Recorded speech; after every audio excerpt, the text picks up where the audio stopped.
नमस्कार दोस्तों, स्वागत है आप सभी का। दोस्तों, यह सच्ची घटना उत्तर प्रदेश की है। उत्तर प्रदेश के एक छोटे से गांव में राजवीर नाम का एक शख्स रहा करता था। वह एक सरकारी डिपार्टमेंट में क्लर्क के तौर पर नियुक्त था। राजवीर के अलावा उसके घर में उसके माँ बाप ये जीप पढ़े दो दिन इतने पढ़े लिखे नहीं थे इसीलिए राजवीर को सरकारी नौकरी मिल गई थी। प्रदेश के एक शहर में प्रिया नामक लड़की रहा करती थी। उसके माता पिता राजवीर से शादी करने के लिए प्रिया से कहते हैं, लेकिन प्रिया जो थी वह पढ़ने लिखने में काफी होशियार थी, क्योंकि वह शहर में रहती थी और उसका पढ़ाई लिखाई में बहुत ज्यादा मन था। लेकिन प्रिया के घर वाले कहते हैं, प्रिया से देखो, सामने वाला जो लड़का है यानी कि जो राजवीर है वह सरकारी नौकर है और तुम्हारी जिंदगी काफी अच्छी रहेगी, तो तुम उससे शादी कर लो। उसके बाद में तुम अपनी पढ़ाई करती रहना। तो प्रिया जो होती है वह राजवीर से मिलती है, और जब राजवीर से मिलती है तो प्रिया राजवीर से कहती है, मैं अपनी पढ़ाई को आगे जारी रखूंगी। तुमसे शादी होने के बाद में मैं घर के कामकाज भी करूंगी, लेकिन साथ में अपनी पढ़ाई को भी जारी रखूंगी, अपनी पढ़ाई भी करती रहूंगी। अब उस समय पर राजवीर कह देता है, चलो ठीक है, मैं तुम्हारी पढ़ाई को जारी रखूंगा, क्योंकि प्रिया जो थी वह देखने सुनने में काफी सुंदर लगती थी। तो राजवीर इस वजह से प्रिया के सामने पिघल गया था और राजवीर बोलता है, चलो ठीक है, मैं तुमसे मना नहीं करूंगा, तुम अपनी पढ़ाई को जारी रखना। शादी के बाद की स्थिति, दोनों की शादी हो जाती है। राजवीर और प्रिया की प्रिया एक शहर को छोड़ करके गांव में जाती है और वहां पर रहने लगती है। जब प्रिया गांव में जाती है यानी कि राजवीर के घर पर, तो राजवीर के माँ बाप जो हैं वह प्रिया को पढ़ने लिखने के लिए मना करते हैं और प्रिया से कहते हैं, तुम अब पढ़ लिख करके क्या करोगी, तुम्हारी शादी तो हो ही गई है, अब तुम्हारे वैसे भी कुछ दिनों में बच्चे हो जाएंगे, तो उन पर ध्यान देना है, तुम्हें घर बार पर ध्यान देना है, तो तुम अपनी पढ़ाई मत करो, अब पढ़ाई को छोड़ो और घर के काम पर ध्यान दो। लेकिन प्रिया जो है वह मना करती है। वह कहती है, नहीं, मैं तो अपनी पढ़ाई को जारी रखूंगी और मैं अपनी पढ़ाई आगे इस तरीके से करती रहूंगी, लेकिन आपके जो घर के कामकाज हैं उनमें कभी मेरी पढ़ाई आड़े नहीं आएगी, कभी मेरी पढ़ाई इनमें बाधा नहीं बनेगी। मैं सबसे पहले आपके घर के काम करूंगी, उसके बाद मैं अपनी पढ़ाई करूंगी। लेकिन प्रिया के जो ससुराल वाले थे यानी कि सास ससुर और देवर ननद जो थे, वह सभी लोग पढ़े लिखे नहीं थे, तो वह पढ़ाई लिखाई को ज्यादा अहमियत नहीं देते थे। वह फिर भी नहीं माने और प्रिया को बार बार टॉर्चर कर रहे थे। राजवीर जो था वह सरकारी नौकर था, इसीलिए राजवीर सुबह 8 बजे कुछ काम से घर से निकल जाता था और रात को 7 से 8 बजे घर में घुसा करता था, क्योंकि वह गांव में रहता था। लेकिन जहां पर उसकी नौकरी थी वह शहर था, तो वह गांव से अप डाउन करता था। लिए तो राजवीर शाम को आता था, लेकिन इसके बीच में जो प्रिया थी और जो प्रिया के ससुराल वाले थे यानी कि जो राजवीर के घर वाले थे, इनमें आपस में लड़ाइयां हुआ करती थी, क्योंकि प्रिया पढ़ाई करती थी काम करने के बाद में, लेकिन प्रिया के जो ससुराल वाले थे वह उससे पढ़ाई के लिए मना करते थे। एक तरीके से हम यह बोल सकते हैं कि वह पढ़ाई और शिक्षा का विरोध करते थे और बार बार यही ताना दिया करते थे, प्रिया को पढ़ाई लिखाई करके अब क्या कलेक्टर बनेगी, अब क्या कलेक्टर बनेगी, इसी तरीके से उसको बार बार ताने दिया करते थे। यही चीज प्रिया के दिमाग में बैठ जाती है और प्रिया जो है वह फाइनली राजवीर से तलाक की बात करती है, यानी कि तलाक की बात करती है। जब राजवीर से तलाक ले लेती है, उसके बाद ने प्रिया अपने मायके में आकर के रहने लगती है और फिर जो है आईएएस की यानी कि यूपीएससी की तैयारी करने लगती है। जब प्रिया यूपीएससी की तैयारी करती है तो भाग्य से वह यूपीएससी में सिलेक्ट हो जाती है। तलाक के 2 साल बाद जब प्रिया कलेक्टर बन जाती है तो उसको उसी डिपार्टमेंट में पोस्टिंग मिलती है जहां पर राजवीर क्लर्क के तौर पर काम कर रहा था।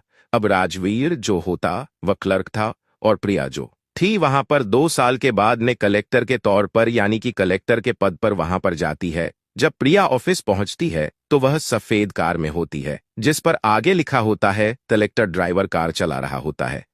पीछे प्रिया के साथ में 2 गनर बैठे होते हैं। जब प्रिया कार से उतरती है तो जितने भी लोग होते हैं उस ऑफिस के वह सभी के सभी लोग जो हैं हाथ में गुलदस्ता लेकर के प्रिया को आमंत्रित करते हैं और बाहर आकर के प्रिया को करते हैं। उन्हीं सभी में से एक लड़का होता है जिसका नाम है राजवीर, जो कि प्रिया का एक्स हस्बैंड था। वह भी प्रिया को देखता है और प्रिया को देखने के बाद में नजरें नीचे झुका लेता है और चुपचाप से वहां पर खड़ा रहता है। प्रिया भी उसको देखती है और देखने के बाद में नजरें झुकाकर हाथ में सभी के गुलदस्ते लेते हुए सीधे अंदर चली जाती है। सोच विचार, जब अंदर जाती है ऑफिस में जाकर बैठती है। ऑफिस में जब वह बैठती है तो उसको एक पीए मिलता है, यानी कि पर्सनल असिस्टेंट, और उस पर्सनल असिस्टेंट का नाम होता है रॉकी। रॉकी जो होता है वह प्रिया का पर्सनल असिस्टेंट होता है। वहां पर अब प्रिया ऑफिस के शीशे में से राजवीर को देखती रहती है और सोचती रहती है, 2 साल पहले यह मेरा पति था और आज मैं इसकी सीनियर बनकर इसके ही ऑफिस में बैठी हुई हूं। प्रिया इस तरीके की चीजों को सोचती रहती है। अब होता क्या है, रॉकी को प्रिया एक दिन बुलाती है और रॉकी से, जो राजवीर हैं इनके साथ इनके घर पर जाइए और पता लगाइए कि इनके घर में कौन कौन रहता है। अब रॉकी जो होता है वह अपनी बॉस प्रिया के कहने पर मान लेता है और राजवीर के घर पर जाता है। जब वह वहां पहुंचता है तो देखता है कि राजवीर एक अकेले कमरे में रह रहा होता है। राजवीर के साथ कोई भी नहीं होता, ना ही उसके माँ बाप होते, ना ही उसके भाई बहन, और ना ही उसकी बीवी बच्चे। राजवीर के इस रहन सहन के बारे में रॉकी प्रिया को जानकारी देते हुए बताता है, मैम राजवीर अकेले ही एक रूम में रहता है, उसके साथ कोई भी नहीं है। जब प्रिया को यह बात पता चलती है तो उसे शक होता है, हो सकता है कि यह अकेले ही रह रहा हो और शायद इसने अभी तक शादी नहीं की हो। एक दिन जाती है, दरअसल प्रिया के ऑफिस में एक बहुत ही पुराना अधिकारी होता है जिसका नाम है नितिन। अब नितिन वहां पर 2 नंबर के काम करता था।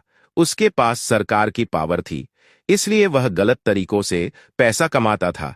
जितनी भी 2 नंबर की जमीनें होती थी, जितने भी फर्जी टेंडर पास होते थे, वह सबने वाली पार्टियों से मोटी रकम वसूला करता था।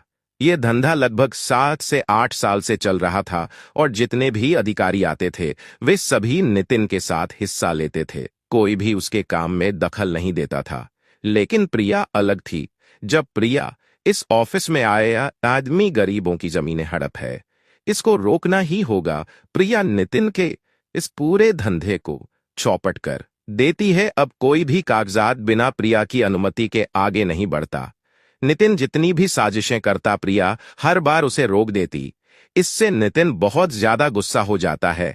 अगले दिन जब नितिन ऑफिस आता है तो वह गुस्से में बरबर आने लगता है। यह लड़की क्या समझती है, खुद को ऑफिस में नई आई है और हमें ही सिखाएगी। वह पीछे पीछे प्रिया को गालियां देने लगता है। चुपचाप यह सब सुन रहा होता है। पहले वह सब कुछ अनसुना कर देता है, लेकिन जब बात हद से बाहर हो जाती है तो राजवीर नितिन को पकड़कर जोर से धक्का देता है और गुस्से में कहता है, अगर आज के बाद तुमने प्रिया मैम के बारे में कुछ भी उल्टा सीधा कहा तो मैं तुम्हें जान से मार दूंगा। स्टाफ के लोग यह देखकर चौंक जाते हैं। अब पूरे ऑफिस में अफवाहें उड़ने लगती हैं। आखिर राजवीर ने प्रिया मैम के लिए इतनी लड़ाई क्यों कि क्या इन दोनों के बीच कोई रिश्ता है? जब यह बात प्रिया तक पहुंचती है तो वह तुरंत रॉकी को बुलाती है, रॉकी जल्दी से जाओ और राजवीर को बुला लाओ। जब राजवीर प्रिया के ऑफिस में आता है तो प्रिया उसे गुस्से में डांट देती है, तुमने नितिन को क्यों मारा? तुम्हें पता भी है कि पूरे ऑफिस में कैसी कैसी बातें हो रही हैं, सबको लग रहा है कि हमारे बीच कोई रिश्ता है। लेकिन राजवीर चुपचाप खड़ा रहता है। जब बहुत देर तक प्रिया उसे सुनाती रहती है तो आखिर में राजवीर सिर्फ एक ही बात कहता है और ऑफिस से बाहर निकल जाता है। बेशक तुम मेरे घर और मेरी जिंदगी से जा चुकी हो, लेकिन मेरे दिल में आज भी हो। तुम्हारे बारे में कोई भी गलत बोलेगा तो मैं सहन नहीं कर सकता। अगर तुम्हें लगता है कि मैं तुम्हारी वजह से लड़ाई नहीं करूं तो तुम मुझे इस ऑफिस से निकाल सकती हो। इतना कहकर राजवीर ऑफिस से चला जाता है। अब प्रिया सोच में पड़ जाती है, उसकी आंखों से आंसू बहने लगते हैं। अगर उस दिन तलाक के वक्त, अगर उस दिन उसने ऐसा कहा होता तो शायद हम आज अलग नहीं होते। प्रिया अपने आंसू पहुंचती है और चुपचाप अपनी कुर्सी पर बैठकर फिर से काम में लग जाती है। अगले दिन सुबह 10 बजे रॉकी प्रिया के ऑफिस में आता है और कहता है, मैम, हमारे शहर में कल कैबिनेट मंत्री आने वाले हैं। इसके लिए हमें आज ही सारी तैयारियां करनी होंगी। अब प्रिया फौरन अलर्ट हो जाती है। वह खुद बाहर जाकर पूरे रोड का दौरा करती है, हर चीज की निगरानी रखती है ताकि अगले दिन कोई भी गड़बड़ ना हो। लेकिन जब वह दोपहर 2-3 बजे ऑफिस लौटती है तो वह पूछती है, आज राजवीर कहाँ है? रॉकी थोड़ा असमंजस में कहता है, मैम, राजवीर तो आज ऑफिस आया ही नहीं। यह सुनते ही प्रिया चौंक जाती है। राजवीर आज ऑफिस क्यों नहीं आया? फौरन प्रिया रॉकी से कहती है। रॉकी तुरंत जाकर पता लगाओ, मुझे जानना है कि राजवीर कहाँ है। अब रॉकी ऑफिस का सारा राजवीर के घर की तरफ निकल पड़ता है। जब रॉकी राजवीर के घर जाता है तो वह देखता है कि राजवीर घर पर नहीं है। जब राजवीर घर पर नहीं होता तो उसके आस पड़ोस के लोग रॉकी को बताते हैं, राजवीर तो किसी अस्पताल में भर्ती है।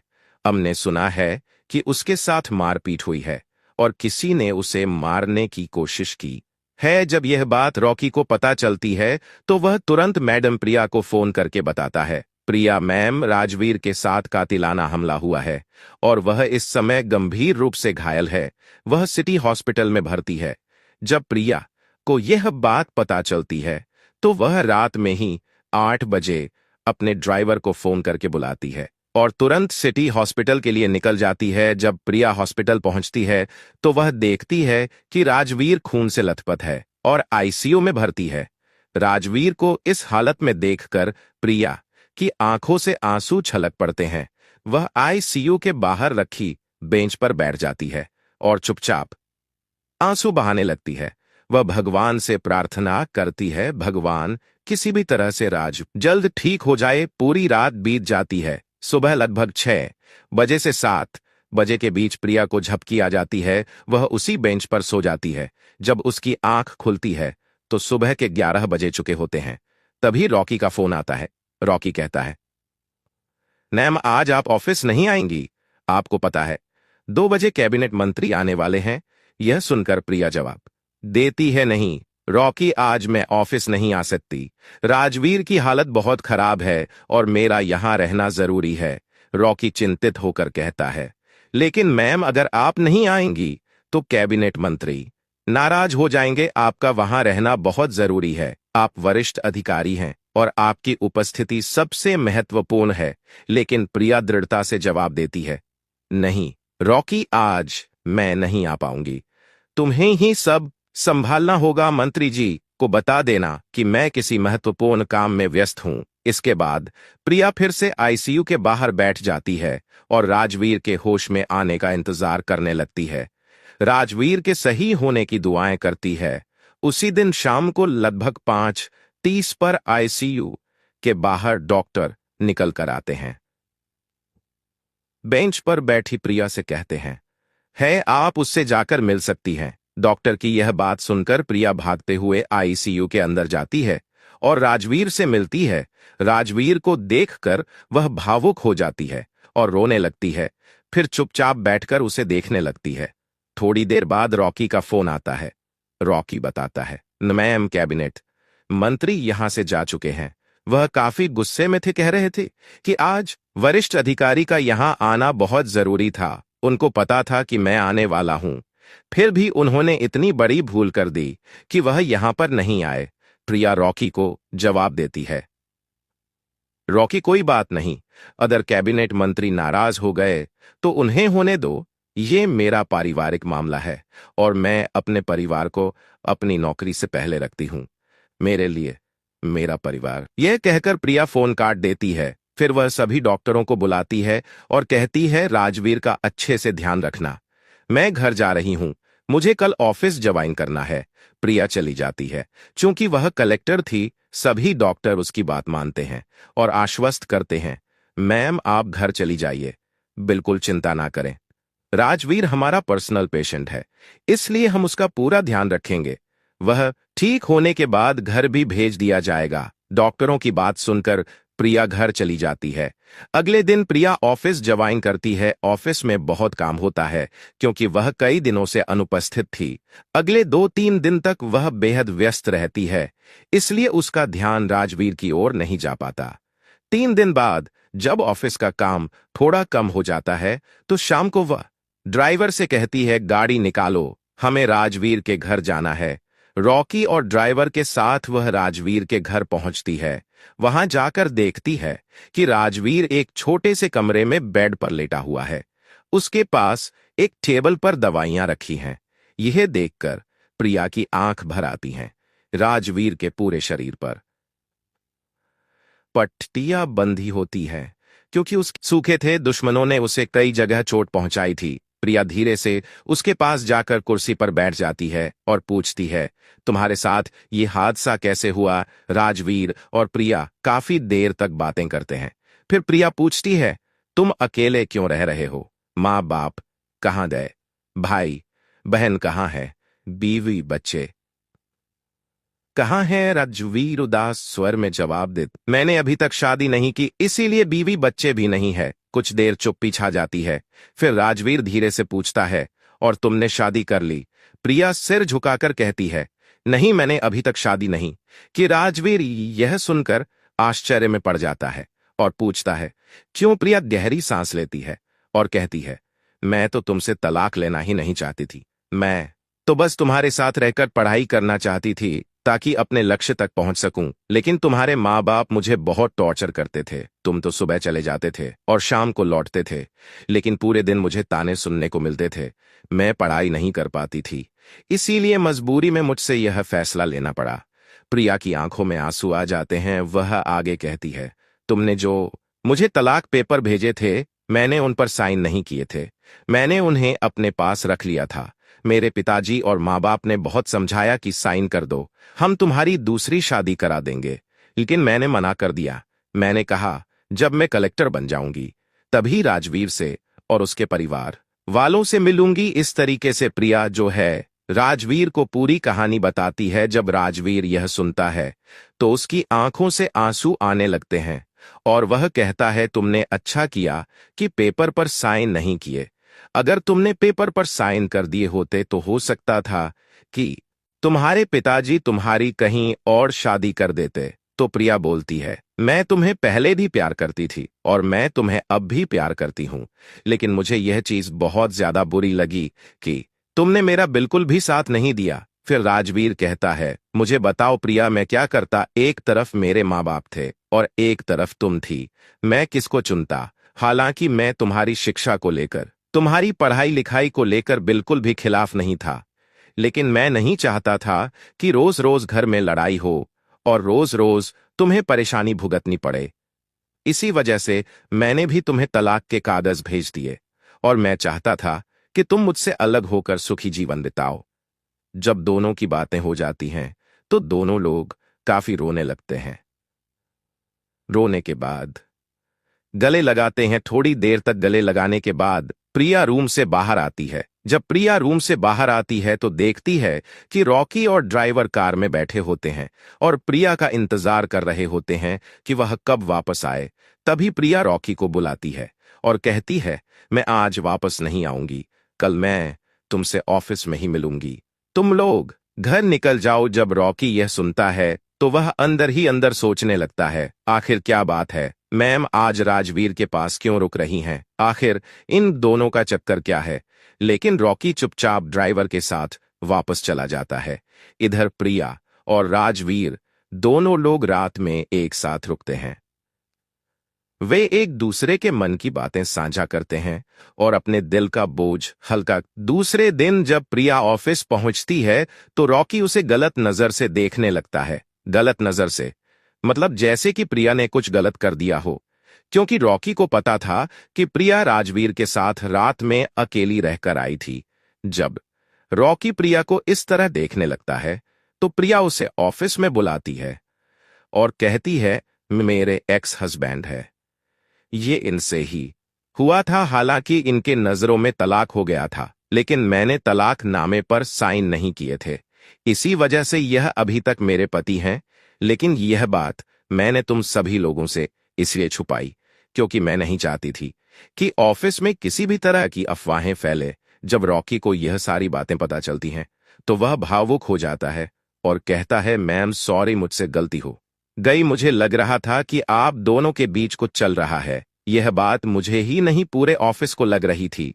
थोड़ी देर बाद रॉकी प्रिया को बताता है, मैम राजवीर सर पर जो हमला हुआ था वह नितिन के आदमियों ने ही करवाया था, क्योंकि नितिन से राजवीर सर की लड़ाई हुई थी और उसके बाद नितिन के आदमियों ने जानलेवा हमला कराया था।